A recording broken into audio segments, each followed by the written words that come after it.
বিদ্যুৎ চমক তাহাদের দৃষ্টিশক্তি প্রায় কাড়িয়া নেয়। যখন এই বিদ্যুৎ আলোক তাহাদের সম্মুখে উদ্ভাসিত হয়, তাহারা তখনই তাহাতে পথ চলিতে থাকে, এবং যখন তাহারা অন্ধকারে আচ্ছন্ন হয়, তখন তাহারা থমকিয়া দাঁড়ায়। নিশ্চয় আল্লাহ ইচ্ছা করিলে তাহাদের শ্রবণ ও দৃষ্টিশক্তি হরণ করিতেন। আল্লাহ সর্ববিষয়ে সর্বশক্তিমান।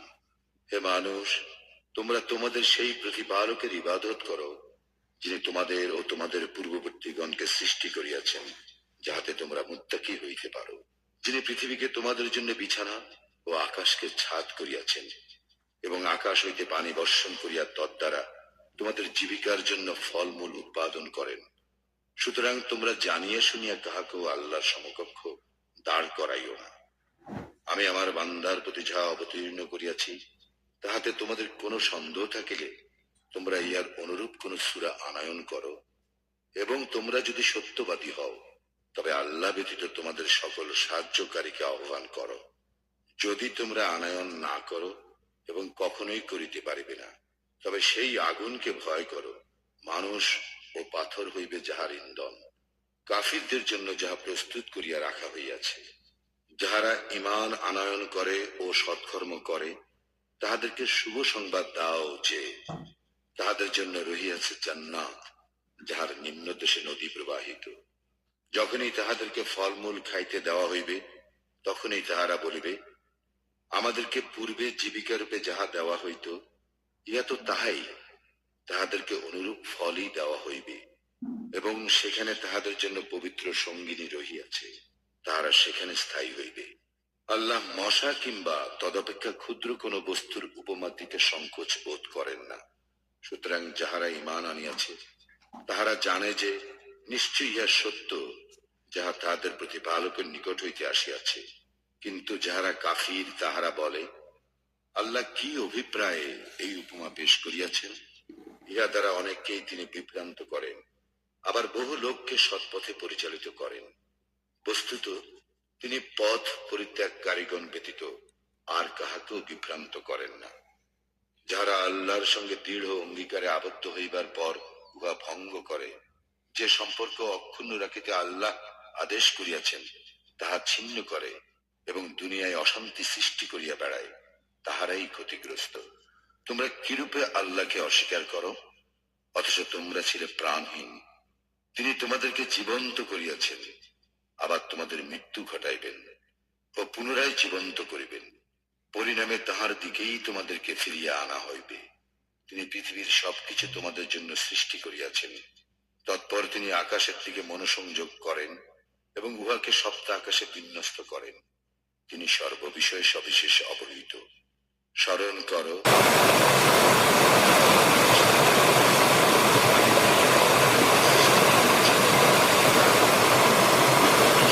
এমন কাহাকেও সৃষ্টি করিবেন যে অশান্তি ঘটাইবে ও রক্তপাত করিবে? আমরাই তো আপনার সপ্রশংস স্তুতি গান ও পবিত্রতা ঘোষণা করি। তিনি বললেন, নিশ্চয়ই আমি যাহা জানি তাহা তোমরা জানো না। আর তিনি আদমকে যাবতীয় নাম শিখালেন। তারপর সেই সমুদয় ফেরেশতাদের সম্মুখে প্রকাশ করলেন এবং বললেন, এই সমুদয়ের নাম আমাকে বলিয়া দাও, যদি তোমরা সত্যবাদী হও। তাহারা বলল, আপনি মহা পবিত্র, আপনি আমাদেরকে যাহা শিক্ষা দিয়েছেন তাহা ছাড়া আমাদের তো কোনো জ্ঞানই নাই। বস্তুত আপনি জ্ঞানময় ও প্রজ্ঞাময়। তিনি বলিলেন, হে আদম, তাহাদেরকে এই সকল নাম বলিয়া দাও। সে তাহাদেরকে এই সকলের নাম বলিয়া দিলে। তিনি বলিলেন, আমি কি তোমাদেরকে বলি নাই যে আকাশ মণ্ডল ও পৃথিবীর অদৃশ্য বস্তু সম্বন্ধে আমি নিশ্চিতভাবে অবহিত, এবং তোমরা যাহা ব্যক্ত করো বা গোপন রাখো আমি তাহাও জানি। যখন আমি ফেরেশতাদের বলিলাম, আদমকে সিজদা করো, তখন ইবলীস ব্যতীত সকলেই সিজদা করিল। সে অমান্য করিল ও অহংকার করিল, সুতরাং সে কাফিরদের অন্তর্ভুক্ত হইল। এবং আমি বলিলাম, হে আদম, তুমি ও তোমার স্ত্রী জান্নাতে বসবাস করো এবং যেথা ইচ্ছা স্বচ্ছন্দে আহার করো, কিন্তু এই বৃক্ষের নিকটবর্তী হইও না, হইলে তোমরা অন্যায়কারীদের অন্তর্ভুক্ত হইবে। কিন্তু শয়তান উহা হইতে তাহাদের পদস্খলন ঘটাইল, এবং তাহারা যেখানে ছিল সেখান হইতে তাহাদেরকে বহিষ্কার করিল। আমি বলিলাম, তোমরা একে অন্যের শত্রু রূপে নামিয়া যাও। পৃথিবীতে কিছুকালের জন্য তোমাদের বসবাস ও জীবিকা রহিল। অতঃপর আদম তাহার প্রতিপালকের নিকট হইতে কিছু বাণী প্রাপ্ত হইল। আল্লাহ তাহার প্রতি ক্ষমা পরবশ হইলেন।